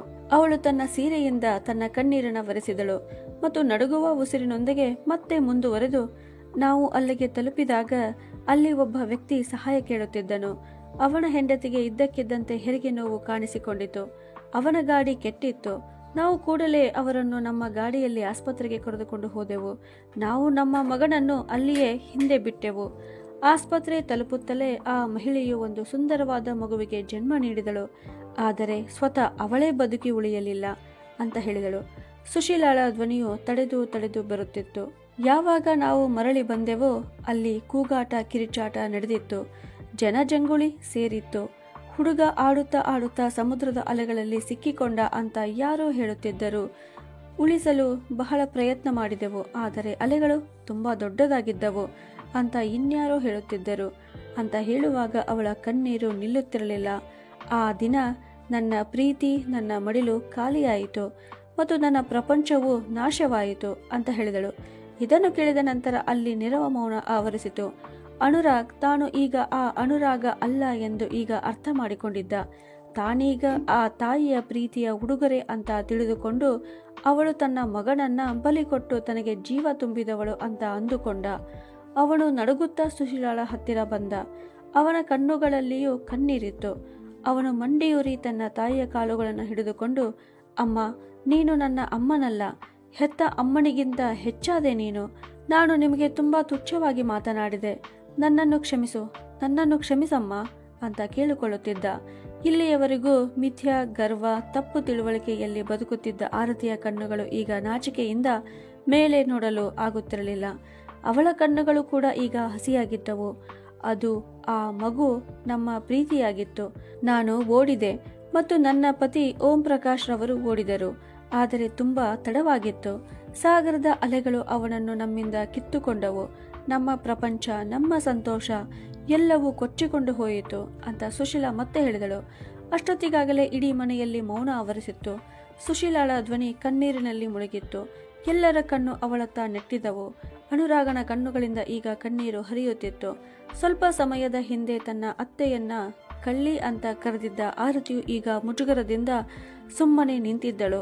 ಅವಳಿಗೆ ತಲೆ ಎತ್ತಿ ನೋಡಲು ಸಹ ಧೈರ್ಯ ಇರಲಿಲ್ಲ. ಅಶೋಕರು ಇದನ್ನೆಲ್ಲ ಕೇಳುತ್ತಾ ಸ್ವಲ್ಪ ಹೊತ್ತು ಸುಮ್ಮನೆ ನಿಂತಿದ್ದರು. ನಂತರ ಅವರು ಆಳವಾದ ಉಸಿರನ್ನ ಎಳೆದುಕೊಂಡು, ಮತ್ತು ಆ ಮಗು ಯಾರ ಜೀವವನ್ನ ಉಳಿಸಲು ಸುಶೀಲಾ ಸಹೋದರಿ ತನ್ನ ಕರಳು ಬಳ್ಳಿಯನ್ನೇ ಕಳೆದುಕೊಂಡಳೋ ಅದು ಬೇರೆ ಯಾರೂ ಆಗಿರದೆ ನೀನೇ ಆಗಿದ್ದೀಯಾ ಅನುರಾಗ್ ಅಂತ ಹೇಳಿದರು. ಇದನ್ನು ಕೇಳಿದ ಅನುರಾಗ್ ಕಲ್ಲಾದನು. ಅವನ ಮುಖವು ನೆಲದಂತೆ ನಿಶ್ಚಲವಾಗಿತ್ತು. ಮಾತುಗಳು ಗಂಟಿನಲ್ಲಿ ಸಿಕ್ಕಿಕೊಂಡಿತ್ತು. ನಿಧಾನವಾಗಿ ಅವನ ಕಣ್ಣುಗಳು ಅಶೋಕ್ ಅವರ ಕಡೆಗೆ ಹೊರಳಿದವು. ಅದರಲ್ಲಿ ಭಯ, ಆಶ್ಚರ್ಯ ಮತ್ತು ಪ್ರಶ್ನೆಗಳ ಪ್ರವಾಹವಿತ್ತು. ನಾನು ಅನ್ನುವ ಕಂಪಿಸುವ ಧ್ವನಿ ಅವನಿಂದ ಹೊರಬರುತ್ತಿದ್ದವು. ಆದರೆ ಅಂಕಲ್, ಇದೆಲ್ಲ ನಿಮಗೆ ಹೀಗೆ ಗೊತ್ತು ಅಂತ ಅನುರಾಗ್ ಕೇಳಿದಾಗ ಅಶೋಕರ ಕಣ್ಣುಗಳು ಹಸಿಯಾಗಿದ್ದವು. ವರ್ಷಗಟ್ಟಲೆ ಅವರೊಳಗೆ ಮಡುಗಟ್ಟಿದ್ದ ನೋವು ಈಗ ಹೊರಬೀಳಲು ಸಿದ್ಧವಾಗಿತ್ತು. ಸ್ವಲ್ಪ ಹೊತ್ತು ಮೌನಿಯಾಗಿದ್ದ ಅವರು ಕಣ್ಣೀರಿನ ಧ್ವನಿಯಲ್ಲಿ, ಏಕೆಂದರೆ ಆ ಮಗುವಿನ ತಂದೆ ನಾನು ನಿನ್ನ ನಿಜವಾದ ತಂದೆ. ಹುಟ್ಟಿದಾಗ ನಿನ್ನನ್ನು ಕಂಡವನು, ನಂತರ ಸುಶೀಲಾ ಸಹೋದರಿಗೆ ನಿನ್ನನ್ನು ಒಪ್ಪಿಸಿ ವಿದೇಶಕ್ಕೆ ಹೋದೆ ಅಂತ ಹೇಳಿದರು. ಅನುರಾಗನ ಉಸಿರು ನಿಂತಿತ್ತು. ಅಶೋಕರ ಧ್ವನಿಯು ಕಠಿಣವಾಗಿತ್ತು. ಆದರೆ ಅವರಲ್ಲಿ ಒಂದು ಮುರಿದು ಬಿದ್ದಿದ್ದ ವೇದನೆಯೂ ಇತ್ತು. ಅಂದು ನಾನು ಒಬ್ಬ ಹೊಸ ತಾಯಿಯ ಮಡಿಲಲ್ಲಿ ನಿನ್ನನ್ನು ಕೊಟ್ಟೆ. ಆದರೆ ಒಂದು ದಿನ ನೀನು ಅದೇ ತಾಯಿಯನ್ನು ಅವಮಾನ ಎಂದು ಕರೆದು ಅವಳ ಜೀವವನ್ನು ನರಕ ಮಾಡುತ್ತೀಯಾ ಎಂದು ನಾನು ಎಂದಿಗೂ ಯೋಚಿಸಲಿಲ್ಲ ಅಂತ ಹೇಳಿದರು. ಈಗ ಅನುರಾಗ್ ಕಟುವಾಗಿ ಅಳುತ್ತಿದ್ದ. ಅವನು ಮಾಡಿದ ಪ್ರತಿ ತಪ್ಪಿನ ಕುಟುಕು, ಪ್ರತಿ ಕಟುವಾದ ಮಾತು, ಪ್ರತಿ ನಿರ್ಲಕ್ಷಿಸಿದ ಕಣ್ಣೀರು ಈಗ ಅವನು ಅನುಭವಿಸುತ್ತಿದ್ದನು. ಅದೇ ಸಮಯದಲ್ಲಿ ಅವನ ಹೆಂಡತಿಯು ಮುಜುಗರಕ್ಕೊಳಗಾದಳು ಮತ್ತು ಕೈಗಳನ್ನು ಮುಗಿದು ಸುಶೀಲಾಳಿಗೆ ಕ್ಷಮೆ ಕೇಳುತ್ತಿದ್ದಳು. ಆಗ ಅಶೋಕ್ ಅವರು ಮತ್ತೊಮ್ಮೆ ಅನುರಾಗಳತ್ತ ಆಳವಾದ ನೋಟದಿಂದ ನೋಡುತ್ತಾ, ನಿಜವಾಗಿಯೂ ನೀನು ನಿನ್ನ ಕೃತ್ಯಗಳಿಗೆ ಪಶ್ಚಾತ್ತಾಪ ಪಡುತ್ತಿದ್ದರೆ ನಿನ್ನ ತಾಯಿಗೆ ಆ ಗೌರವ, ಆ ಪ್ರೀತಿ ಮತ್ತು ಆಕೆಗೆ ನಿಜವಾಗಿಯೂ ಅರ್ಹವಾದ ಆ ಹಕ್ಕನ್ನು ಕೊಡು ಅಂತ ಹೇಳಿದರು. ಅನುರಾಗ್ ಮತ್ತು ಅವನ ಪತ್ನಿ ಆರತಿ ಇಬ್ಬರು ಅಳುತ್ತಾ ಸುಶೀಲಾಳ ಕಾಲಿಗೆ ಬಿದ್ದರು. ಅಮ್ಮ, ದಯವಿಟ್ಟು ನಮ್ಮನ್ನ ಕ್ಷಮಿಸಿಬಿಡು. ಅನುರಾಗನ ಧ್ವನಿಯು ನಡುಗುತ್ತಿತ್ತು.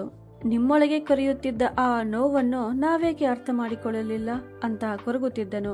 ಅವನ ಕಣ್ಣುಗಳಿಂದ ಕಣ್ಣೀರು ಹರಿಯುತ್ತಿತ್ತು ಮತ್ತು ನಿಲ್ಲುವ ಲಕ್ಷಣ ಕಾಣಿಸುತ್ತಿರಲಿಲ್ಲ. ಅವನಿಗೆ ಅರ್ಥವಾಗದ ಆ ಮಡಿಲನ್ನು ಅವನು ಹುಡುಕುತ್ತಿದ್ದನು. ಸುಶೀಲಾ ಅವನನ್ನು ನಡುಗುವ ಕೈಗಳಿಂದ ಎತ್ತಿದಳು. ಅವಳ ಕಣ್ಣಲ್ಲೂ ಕಣ್ಣೀರು ತುಂಬಿತ್ತು. ಅವಳು ಅವನ ತಲೆಯ ಮೇಲೆ ಕೈಯಿಟ್ಟು, ನೀನು ನನ್ನ ಮಗನಿದ್ದೀಯಾ ಅನುರಾಗ್, ಮತ್ತು ಈಗ ಏನೆಲ್ಲ ನಡೆಯುತ್ತೋ ಅದನ್ನ ಮರೆತು ಬಿಡು. ನಿನ್ನನ್ನು ಮತ್ತು ಆರತಿಯನ್ನು ನನ್ನ ಹೃದಯದಿಂದ ಕ್ಷಮಿಸಿದ್ದೇನೆ ಅಂತ ಹೇಳಿದಳು. ಆರತಿಯ ಕಣ್ಣಿನಿಂದಲೂ ನೀರು ಹರಿಯತೊಡಗಿತು. ಅವಳು ಕಂಪಿಸುವ ಧ್ವನಿಯಲ್ಲಿ, ಅತ್ತೆ, ನೀವು ನಿಜವಾಗ್ಲೂ ಮಹಾನ್ ಇದ್ದೀರಿ. ನಾವು ನಿಮ್ಮೊಂದಿಗೆ ತುಂಬಾ ಕೆಟ್ಟದಾಗಿ ನಡೆದುಕೊಂಡಿದ್ದೇವೆ. ಆದರೂ ನೀವು ನಮ್ಮನ್ನ ಅಪ್ಪಿಕೊಂಡಿದ್ದೀರಿ. ನೀವು ನಮ್ಮನ್ನು ಕ್ಷಮಿಸಿದ್ದೀರಿ ಅಂದಳು. ಇಲ್ಲಿಯವರೆಗೆ ಮೌನವಾಗಿದ್ದ ಗೌತಮಿ ಅವರ ಕಣ್ಣಲ್ಲಿ ನೀರು ತುಂಬಿತ್ತು. ಅವಳು ಭಾವುಕಳಾಗಿ, ಯಾರೋ ನಿಜವನ್ನೇ ಹೇಳಿದ್ದಾರೆ. ಅಮ್ಮ ಅನ್ನುವ ಶಬ್ದದಲ್ಲಿ ಇಡೀ ಬ್ರಹ್ಮಾಂಡವೇ ಅಡಗಿದೆ ಅಂತ. ಅವಳ ಮನಸ್ಸಿಗೆ ಪೆಟ್ಟು ಬಿದ್ದರೂ ಸಹ ಕ್ಷಮಿಸುತ್ತಾಳೆ ಅಂತ ಹೇಳಿದಳು. ಆ ಮನೆಯ ವಾತಾವರಣ ಈಗ ಸಂಪೂರ್ಣ ಬದಲಾಗಿತ್ತು. ಕೆಲವು ದಿನಗಳ ಹಿಂದೆ ವಿವಾದಗಳು ಮತ್ತು ತಪ್ಪು ಗ್ರಹಿಕೆಗಳು ಇದ್ದಲ್ಲಿ ಈಗ ಪ್ರತಿ ಮೂಲೆ ಮೂಲೆಯಲ್ಲಿಯೂ ಸಂತೋಷ ಮತ್ತು ಆತ್ಮೀಯತೆ ಮಾತ್ರ ಇತ್ತು. ಈಗ ಕೇಕ್ ಕತ್ತರಿಸುವ ಸರದಿ ಬಂತು. ಆರತಿ ಕೇಕ್ ಹಿಡಿದುಕೊಂಡು ಬಂದಾಗ ಎಲ್ಲರೂ ಚಪ್ಪಾಳೆ ತಟ್ಟಿ ಸ್ವಾಗತ ಮಾಡಿದರು. ಸುಶೀಲಾಳನ್ನು ಮುಂದೆ ಕೂರಿಸಲಾಯಿತು ಮತ್ತು ಅನುರಾಗ್ ಮತ್ತು ಅಶೋಕರು ಅವಳ ಬಳಿ ನಿಂತಿದ್ದರು. ಎಲ್ಲರೂ ನಗುತ್ತಿದ್ದರು. ಆದರೆ ಸುಶೀಲಾಳ ಮುಖದಲ್ಲಿ ದೊಡ್ಡ ನಗು ಇತ್ತು. ವರ್ಷಗಳ ನಂತರ ಮರಳಿ ಬಂದ ನಗು. ಆರತಿ ಕೇಕ್ ಕತ್ತರಿಸಿ ಎಲ್ಲರ ಸಮ್ಮುಖದಲ್ಲಿ ಮೊದಲ ತುಂಡನ್ನು ಎತ್ತಿಕೊಂಡು ಗೌರವಯುತವಾಗಿ ತನ್ನ ಅತ್ತೆ ಸುಶೀಲಾಳ ಬಾಯಿಗೆ ಹಾಕಿದಳು. ಸುತ್ತಲೂ ಮತ್ತೊಮ್ಮೆ ಚಪ್ಪಾಳೆ ಮೊಳಗಲಾರಂಭಿಸಿತು. ಸುಶೀಲಾಳ ಕಣ್ಣುಗಳು ತೆವವಾದವು. ಆದರೆ ಅವುಗಳಲ್ಲಿ ಯಾವುದೇ ನೋವು ಇರಲಿಲ್ಲ. ಗೌರವ ಮತ್ತು ವಾತ್ಸಲ್ಯದ ಹೊಳಪು ಇತ್ತು. ನಂತರ ಆರತಿ ತನ್ನ ತಾಯಿ ಗೌತಮಿಗೆ ಎರಡನೆಯ ತುಂಡನ್ನು ತಿನ್ನಿಸಿದಳು ಮತ್ತು ನಂತರ ಅನುರಾಗನಿಗೆ. ಅನುರಾಗ್ ಕೂಡ ಒಂದು ತುಂಡನ್ನು ತೆಗೆದುಕೊಂಡು ಅದನ್ನು ತನ್ನ ತಾಯಿ ಸುಶೀಲಾಳಿಗೆ ತಿನ್ನಿಸುತ್ತಾ, ಅಮ್ಮ, ಇಂದು ಮೊದಲ ಬಾರಿಗೆ ನಾನು ನಿಜವಾದ ಅರ್ಥದಲ್ಲಿ ಹುಟ್ಟಿದ್ದೇನೆ ಎಂದು ಭಾವಿಸುತ್ತೇನೆ ಅಂತ ಹೇಳಿದನು. ಸುಶೀಲಾಳು ಅನುರಾಗನ ತಲೆಯನ್ನ ಮುಟ್ಟಿ ಆಶೀರ್ವದಿಸಿ, ಮಗನೇ, ಈಗ ಯಾವುದೇ ಕೊರತೆ ಇಲ್ಲ ಅಂದಳು. ನಂತರ ಎಲ್ಲರೂ ಒಟ್ಟಿಗೆ ಫೋಟೋಗಳನ್ನು ತೆಗೆದುಕೊಂಡರು. ಅತ್ತೆ, ಮಗ, ಸೊಸೆ ಮತ್ತು ಅತ್ತೆ ಈಗ ಮತ್ತೆ ಒಂದಾಗಿದ್ದ 2 ಕುಟುಂಬಗಳದ್ದು. ಆ ಸಂಜೆಯ ನಂತರ ಆ ಮನೆಯು ಮತ್ತೆಂದೂ ಖಾಲಿ ಅನಿಸಲಿಲ್ಲ. ಅನುರಾಗ ಮತ್ತು ಆರತಿ ಇಬ್ಬರು ತಮ್ಮ ತಾಯಿ ಸುಶೀಲಾಳ ಪಾದಗಳಿಗೆ ನಮಸ್ಕರಿಸಿ ಮೊದಲ ಬಾರಿಗೆ ಪೂರ್ಣ ಹೃದಯದಿಂದ ಆಶೀರ್ವಾದ ಪಡೆದರು. ಸುಶೀಲಾ ಇಬ್ಬರನ್ನು ತಬ್ಬಿ ಪ್ರೀತಿಯಿಂದ ಅವರ ತಲೆಯ ಮೇಲೆ ಕೈಯಿಟ್ಟು ನೆವರಿಸಿದಳು. ಅಲ್ಲಿಯೇ ನಿಂತಿದ್ದ ಅಶೋಕರ ಕಣ್ಣುಗಳು ತುಂಬಿ ಬಂದವು. ಅವರು ಕಲ್ಪನೆಯನ್ನು ಮಾಡದ ದೃಶ್ಯವನ್ನು ಎಷ್ಟೋ ವರ್ಷಗಳ ನಂತರ ನೋಡುತ್ತಿದ್ದರು. ಆಗ ಗೌತಮಿಯು ಸ್ವಲ್ಪ ವಿಚಿತ್ರದಿಂದ, ಅಣ್ಣವ್ರೆ, ನೀವು ಇಷ್ಟು ದೊಡ್ಡ ವಿಷಯವನ್ನು ನನಗೂ ಸಹ ಏಕೆ ಹೇಳಲಿಲ್ಲ ಅಂತ ಕೇಳಿದಳು. ಅಶೋಕರು ನಗುತ್ತಾ, ಅತ್ತಿಗೆ, ಸಮಯ ಬಂದಾಗ ಮಾತ್ರ ಕೆಲವು ವಿಷಯಗಳನ್ನು ಹೇಳುವುದು ಉತ್ತಮ ಮತ್ತು ಬಹುಶಃ ಇದು ಆ ಸಮಯವಾಗಿತ್ತು ಅಂದರು. ಎಲ್ಲರ ಮುಖದಲ್ಲೂ ಸಂತೃಪ್ತಿ, ಮನದಲ್ಲಿ ಶಾಂತಿ. ಅನುರಾಗ ಮತ್ತು ಆರತಿ ಈಗ ಸುಶೀಲಾ ಜೊತೆ ನಗುತ್ತಾ ಚಿತ್ರಗಳನ್ನ ತೆಗೆದುಕೊಳ್ಳುತ್ತಿದ್ದರು. ವರ್ಷಗಳಿಂದ ಹೊತ್ತುಕೊಂಡ ಭಾರ ಇಳಿದಂತೆ ನಿಧಾನವಾಗಿ ಸಂಬಂಧಿಕರು, ಪರಿಚಯಸ್ಥರು ಅಲ್ಲಿಂದ ಬೀಳ್ಕೊಟ್ಟರು. ಈಗ ಗೌತಮಿ ಮತ್ತು ಅಶೋಕರು ಕೂಡ ಹೊರಡಲು ನಿಂತರು. ಆಗ ಸುಶೀಲಾ ಆತ್ಮೀಯತೆಯ ಭಾವದಿಂದ, ಅಣ್ಣವ್ರೆ ಮತ್ತೆ ಬೀಗುತಿ, ನೀವು ಈ ರಾತ್ರಿ ಇಲ್ಲಿಯೇ ಏಕೆ ಇರಬಾರದು? ಬಹಳ ವರ್ಷಗಳ ನಂತರ ಮತ್ತೆ ಈ ಮನೆ ತುಂಬಿದೆ ಮತ್ತು ನಿಮ್ಮ ಉಪಸ್ಥಿತಿಯು ಅದನ್ನು ಇನ್ನಷ್ಟು ವಿಶೇಷಗೊಳಿಸುತ್ತದೆ ಅಂದಳು. ಅನುರಾಗ್ ಮತ್ತು ಆರತಿ ಕೂಡ ವಿನಂತಿಸಿದರು. ಹೌದು, ದಯವಿಟ್ಟು ಇವತ್ತೊಂದು ರಾತ್ರಿ ಇಲ್ಲಿಯೇ ಇರಿ ಅಂತ. ಗೌತಮಿ ಮತ್ತು ಅಶೋಕರು ಒಬ್ಬರನ್ನೊಬ್ಬರು ನೋಡಿದರು ಮತ್ತು ಮುಗುಳ್ನಕ್ಕೂ ಒಪ್ಪಿದರು.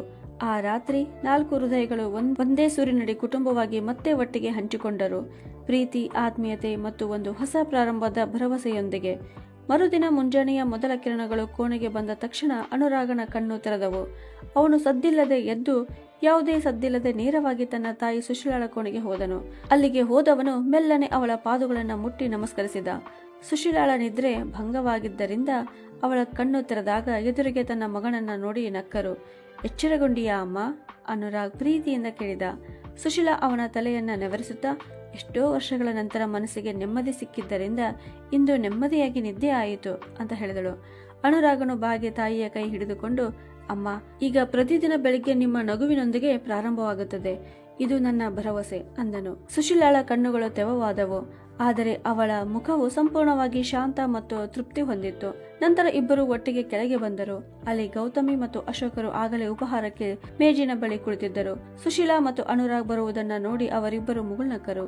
ನೋಡಿ, ಬಂದರು ತಾಯಿ ಮತ್ತು ಮಗ ಅಂತ ಗೌತಮಿ ತಮಾಷೆಯ ಸ್ವರದಲ್ಲಿ ಹೇಳಿದಳು. ಬೆಳಗ್ಗೆಯಿಂದ ಆರತಿ ಮತ್ತು ಶಾಂತ ಅಡಿಗೆ ಮನೆಯಲ್ಲಿ ತೊಡಗಿದ್ದರು. ಆರತಿ ತನ್ನ ಅತ್ತೆ ಸುಶೀಲಾ ಅವರ ಆಯ್ಕೆಯ ಪನ್ನೀರ್ ಪರಾಟಗಳನ್ನ ಸಹ ತಯಾರಿಸಿದ್ದಳು. ಸ್ವಲ್ಪ ಸಮಯದಲ್ಲಿಯೇ ಎಲ್ಲರೂ ಟೇಬಲ್ ಮೇಲೆ ಕುಳಿತರು. ಯಾವಾಗ ಆರತಿ ಅಶೋಕ್ ಅವರ ಪಾದಗಳನ್ನ ಸ್ಪರ್ಶಿಸಲು ಬಾಗಿದಳೋ ಆಗ ಅವರು ತಕ್ಷಣ ಅವಳನ್ನ ತಬ್ಬಿಕೊಂಡು ಭಾವುಕರಾಗಿ ಹೇಳಿದರು, ನನಗೆ ನೀನು ಯಾವಾಗಲೂ ನನ್ನ ಮಗಳು, ನನ್ನ ಸೊಸೆಯಲ್ಲ, ಮತ್ತು ಸೊಸೆಯ ನಿಜವಾದ ಪಾತ್ರವೂ ನೀನೆ.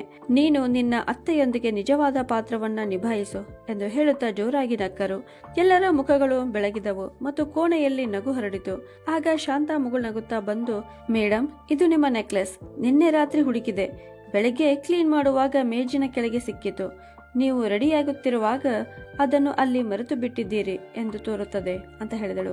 ಸುಶೀಲಾ ಆ ಹಾರವನ್ನು ತನ್ನ ಕೈಯಲ್ಲಿ ತೆಗೆದುಕೊಂಡು ಆರತಿಯತ್ತ ನೋಡಿದರು. ಆರತಿ ನಗುತ್ತಾ, ಅತ್ತೆ, ಈಗ ಈ ಹಾರ ವಿಶೇಷವಲ್ಲ, ನಿಮ್ಮ ಪ್ರೀತಿ ಮತ್ತು ವಾತ್ಸಲ್ಯವು ಅದಕ್ಕಿಂತ ಹೆಚ್ಚು ಅಮೂಲ್ಯವಾಗಿದೆ ಎಂದಳು. ಸುಶೀಲಾಳು ಅವಳನ್ನು ತಬ್ಬಿಕೊಂಡು, ಈಗ ಯಾವ ಅಡ್ಡ ಗೋಡೆಗಳು ಉಳಿದಿರಲಿಲ್ಲ, ಕೇವಲ ಒಂದು ಕುಟುಂಬ ಇತ್ತು. ಅದು ಏಕತೆ, ಕ್ಷಮೆ ಮತ್ತು ಒಂದು ನಿಜವಾದ ಸಂಬಂಧದ ಆಧಾರದ ಮೇಲೆ ನಿಂತಿತ್ತು. ಸ್ನೇಹಿತರೆ, ಸಂಬಂಧಗಳಿಗೆ ಜೀವನದಲ್ಲಿ ಹೆಚ್ಚಿನ ಪ್ರಾಮುಖ್ಯತೆ ಇದೆ. ಕೆಲವೊಮ್ಮೆ ಸಂದರ್ಭಗಳು, ತಪ್ಪು ಗ್ರಹಿಕೆಗಳು ಮತ್ತು ಅಹಂಕಾರಗಳು ನಮ್ಮ ಪ್ರೀತಿ ಪಾತ್ರರಿಂದ ನಮ್ಮನ್ನ ದೂರವಿಡುತ್ತವೆ. ಆದರೆ ಹೃದಯವು ನಿಜವಾಗಿದ್ದರೆ ಮತ್ತು ಪಶ್ಚಾತ್ತಾಪವು ನಿಜವಾಗಿದ್ದಾಗ ಮುರಿದು ಬಿದ್ದ ಪ್ರತಿ ಸಂಬಂಧ ಮತ್ತೆ ಒಂದಾಗಬಹುದು. ಒಬ್ಬ ತಾಯಿಯ ಹೃದಯವು ಸಾಗರಕ್ಕಿಂತ ಆಳವಾಗಿರುತ್ತದೆ. ದುಃಖದ ನಡುವೆಯೂ ಅವಳು ತನ್ನ ಮಕ್ಕಳಿಗಾಗಿ ಪ್ರಾರ್ಥಿಸುತ್ತಾಳೆ. ಒಂದು ವೇಳೆ ನೀವು ನಿಮ್ಮ ಹತ್ತಿರದ ಯಾರನ್ನಾದರೂ ನೋಯಿಸಿದ್ದರೆ ತಡ ಮಾಡಬೇಡಿ. ಕ್ಷಮೆ ಕೇಳಿಬಿಡಿ, ಅವರನ್ನು ಅಪ್ಪಿಕೊಳ್ಳಿ. ಏಕೆಂದರೆ ಜೀವನವು ತುಂಬಾ ಚಿಕ್ಕದಾಗಿದೆ ಮತ್ತು ಸಂಬಂಧಗಳ ಉಷ್ಣತೆಯ ತುಂಬಾ ಅಮೂಲ್ಯವಾಗಿದೆ. ಕೆಲವೊಮ್ಮೆ ಕ್ಷಮೆ ಎಲ್ಲಾ ದೂರವನ್ನು ಅಳಿಸಿ ಹಾಕುತ್ತದೆ. ಈ ಕತೆ ನಿಮಗೆ ಹೇಗೆ ಇಷ್ಟವಾಯಿತು? ನೀವು ವಿಡಿಯೋವನ್ನ ಇಷ್ಟಪಟ್ಟರೆ ದಯವಿಟ್ಟು ಲೈಕ್ ಮಾಡಿ ಮತ್ತು ಚಾನಲ್ಗೆ ಚಂದಾದಾರರಾಗಿ. ಇಂತಹ ಆಸಕ್ತಿದಾಯಕ ಕತೆಗಳಲ್ಲಿ ನಿಮ್ಮನ್ನು ಮತ್ತೆ ಭೇಟಿ ಮಾಡುತ್ತೇವೆ. ಅಲ್ಲಿಯವರೆಗೆ ನಿಮ್ಮನ್ನು ಮತ್ತು ನಿಮ್ಮ ಪ್ರೀತಿ ಪಾತ್ರರನ್ನು ರಕ್ಷಿಸಿಕೊಳ್ಳಿ. ಧನ್ಯವಾದಗಳು.